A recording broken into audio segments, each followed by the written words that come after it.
Parce qu'en fait, la question qui se pose, c'est s'il y avait reconfinement, est-ce qu'il faudrait reconfiner, comme le dit d'ailleurs Valérie Pécresse, tout le monde, les non-vaccinés, enfin, comment on ferait ?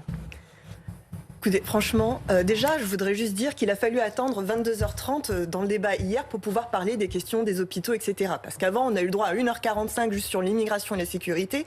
Et on voit bien que les sujets qui intéressent les Français sont venus qu'en deuxième partie. Mais vous avez fait le choix de faire un prime time exclusivement sur les thèmes de l'extrême droite. Ça, c'était pour le dire parce qu'il fallait que je le dise quand même.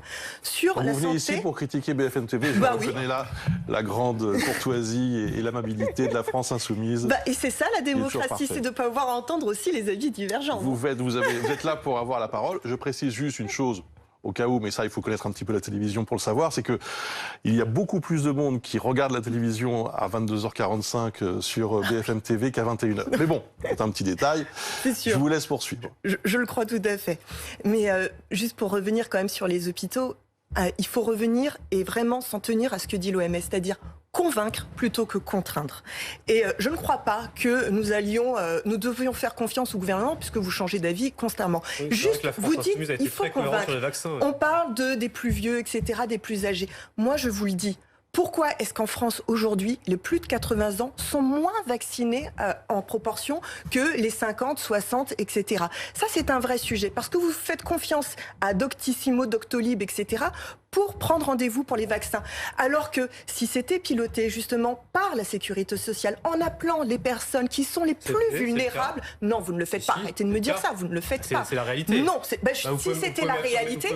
Juste, excusez-moi, mais si c'était la réalité, les chiffres... Comme vous le dites, excusez-moi, je peux juste terminer. Est-ce que je peux juste terminer ? Je vous en prie, s'il vous plaît.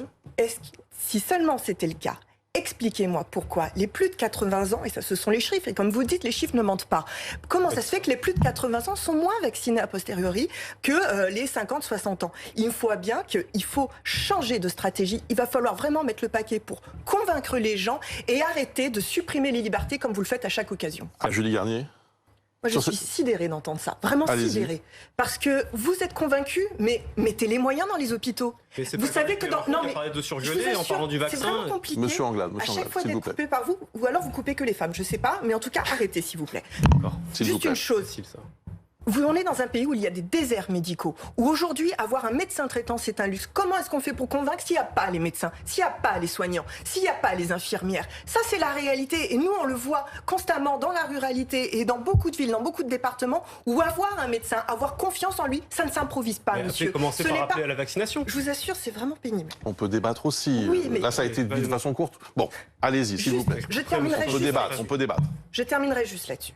À un moment, il va falloir quand même mettre les moyens dans les hôpitaux. Et aujourd'hui, alors que vous aviez engagé à ne pas fermer des hôpitaux de proximité, il y a des services d'urgence, il y a des programmations de fermeture d'hôpitaux qui sont en cours. Bien. Et ça, c'est votre responsabilité. Et à un moment, il va falloir arrêter de pointer du doigt les autres. Prenez vos responsabilités parce que vraiment, elles sont lourdes. Bon.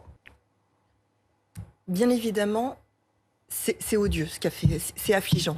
Et ce qui est d'autant plus affligeant, c'est aussi la zémorisation qu'il y a derrière. Et comment est-ce qu'on met en œuvre, on met en scène Éric Zemmour tout au long.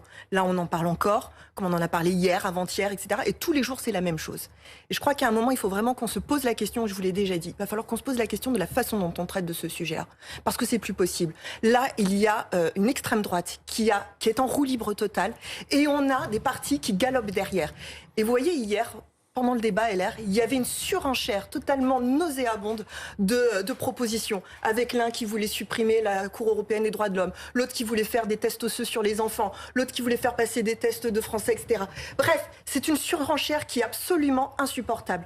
Et surtout, elle démontre qu'il y a une incapacité, en fait, à parler des choses telles qu'on devrait parler, c'est-à-dire de manière humaine, de manière simple. Et je crois qu'aujourd'hui, dans ce débat-là, vraiment... Non seulement on ne débat pas de manière sérieuse des sujets, qui sont des sujets sérieux, on peut parler d'immigration, c'est un sujet sérieux, mais ils le font sans jamais parler des causes de l'immigration, sans jamais parler de géopolitique, par exemple, ou sans jamais parler de dérèglement climatique. Il y a un rapport qui est tombé le mois dernier, en septembre, qui disait que justement, si on ne fait rien sur le dérèglement climatique, c'est 216 millions de migrants climatiques qu'il y aura dans le monde. Et bien ça, vous voyez, au débat, hier, ils ont été incapables d'en parler aussi. C'est un problème. Et moi, j'en peux plus de ces digues qui n'arrêtent pas de sauter, de ce débat de l'extrême droite. À un moment, il va falloir qu'on remette quand même ce qui est au cœur du sujet, c'est-à-dire le social, les salaires, la pauvreté, ces gosses qui sont dehors, qui dorment dehors, des gosses. Moi, je m'en fous de savoir la couleur de peau de ces gosses. Je m'en fous de savoir quel prénom ils ont. Ce que je veux, c'est qu'on traite des sujets là qui sont importants. Et vraiment, c'est pas du tout le cas. Et je crois que le vrai sujet dont on devrait parler, c'est de la zémorisation des médias en ce moment. Et là, il y a un sujet. Donc, si, on peut pas dire que.